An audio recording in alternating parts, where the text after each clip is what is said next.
குறும்படத்துல வந்து நிறைய நடிச்சிருக்காரு. சின்ன திரைக்கு முயற்சி பண்ணியிருக்காரு. அடுத்த திருமணத்துக்கு முயற்சி பண்ணியிருக்காரு. இப்ப நான் ஒரு 4 படம் எனக்கு குறும்படம் இருக்கேன். மண்ணுசாமின்னு ஒரு படம், கந்தர்மலையா சிக்கந்தர் மலையான்னு ஒரு படம்,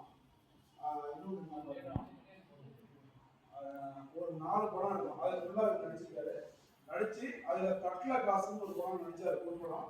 அது நெய்வேலியில வந்து 52 படம் திரையிட்டாங்க. அதுல எங்க படம் வந்து ஒரு 2வது பிளேஸ் வாங்கி ஒரு அவார்டு வாங்குச்சு. அதுல ஒரு நடிச்சாரு. அங்க உள்ள எல்லா ஸ்டூடெண்ட்டுமே இவர் வந்து பாராட்டினாங்க. அதனால இவர்